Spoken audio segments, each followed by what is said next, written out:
مزاح بلاگ کے معزز سامعین خوش آمدید۔ ایک کہانی ایک سبق۔ ماہین اس وقت مفتی صاحب کے پاس بیٹھی تعویذ لینے پر بضد تھی کہ ماہین کی بیٹیوں کا سوتیلا باپ اس کی بیٹیوں پر بری نظر نہ رکھا کرے، جبکہ مفتی صاحب ماہین کو طائب ہونے اور راہ ہدایت پر چلنے کی نصیحت کر رہے تھے۔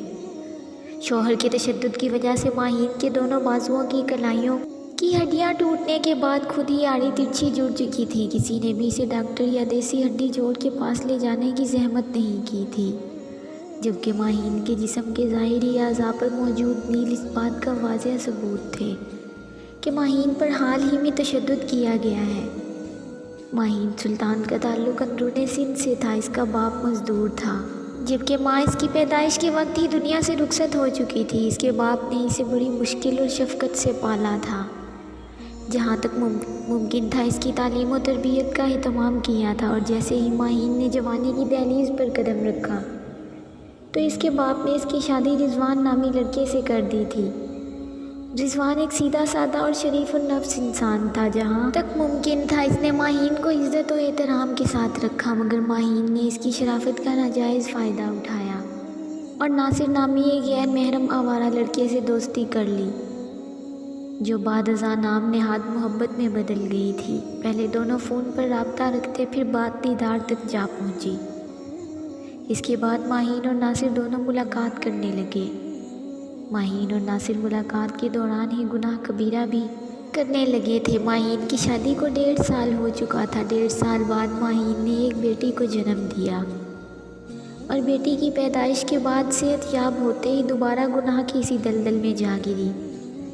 شیطان نے اسے ایسا ورگلایا تھا کہ وہ بیٹی کے مستقبل اور نصیب سے بھی نہ ڈری، اور پھر سے ناصر کے ساتھ اسی گناہ کبیرہ کی راہ پر چل نکلی۔ ناصر اور ماہین کے تعلق کی خبر کسی نہ کسی طرح رضوان تک پہنچی تو رضوان نے انتہائی نرمی سے ماہین سے ناصر کے متعلق پوچھا۔ ماہین نے ناصر کا نام سنتے ہی انجان بنتے ہوئے کہا، کون ناصر؟ رضوان کے سامنے ماہین صاف صاف ناصر کے ساتھ اپنے تعلقات کے بارے میں مکر گئی تھی۔ رضوان نے بھی ماہین پر شک نہ کیا اور ماہین کی بات مانتے ہوئے قصہ ختم کر دیا۔ اسی دوران رضوان اور ماہین کی شادی کو 4 سال گزر چکے تھے۔ ماہین نے شادی کے 4 سال بعد دوسری بیٹی کو جنم دیا۔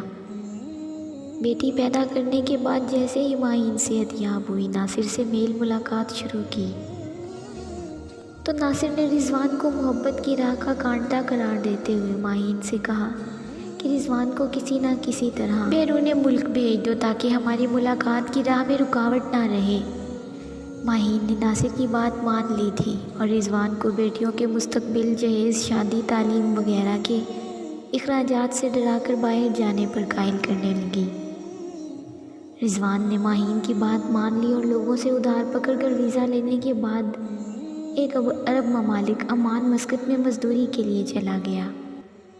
جب رضوان باہر گیا تو ماہین کھل کر کبیرہ گناہ کرنے لگی، یہاں تک ناصر کے کہنے پر ماہین نے اپنے شوہر پر خلا کا کیس دائر کر دیا۔ دوسری طرف ماہین کا شوہر جو بیرون ملک تھا کسی بھی طرح عدالت میں پیش نہیں ہو سکتا تھا، لہٰذا عدالت نے ماہین کے حق میں فیصلہ سنا دیا۔ رضوان سے طلاق دلوانے کے بعد گھر ہتھیانے کا لالچ دلوا کر ناصر نے ماہین کے ذریعے ہی ماہین کے باپ کو مارنے پر راضی کر لیا، اور ماہین نے اپنے باپ کی محبت و شفقت کو پس پشت ڈالتے ہوئے ایک غیر محرم مرد کی محبت کی خاطر اور اس کے وعدوں پر یقین کرتے ہوئے صرف ایک گھر کے حصول کے لیے اپنے ہی باپ کی جان لے لی۔ ماہین کے اس گناہ پر بھی پردہ ڈالا رہا، اور ماہین بنا مذہب اور شرعی حدود کا خیال کیے، بنا اپنی عدت پوری کیے، بنا نکاح کیے ناصر کے ساتھ جسمانی تعلقات قائم کر کے رہنے لگی۔ وقت گزرتا رہا، ماہین امید سے ہو گئی تو ماہین نے ناصر کو نکاح پر مجبور کرنا شروع کر دیا۔ ناصر نے مجبور ہو کر ماہین سے نکاح کر لیا، اور ایک بار ماہین کی طبیعت خراب ہونے پر اسے کوئی دوا پلا کر اس کی کوکھ میں موجود بچے کو مار دیا۔ بعد میں اپنے کسی دوست کے ذریعے جو ایک پرائیویٹ ہاسپٹل میں کام کرتا تھا، ماہین کو لے کر ہسپتال گیا اور ماہین کی مرضی کے بنا ڈاکٹرز کو کہہ کر ماہین کو بانجھ بنوا دیا۔ اب ماہین کی صحت یاب ہونے کے بعد ناصر ماہین پر ہر وقت شک کرتا،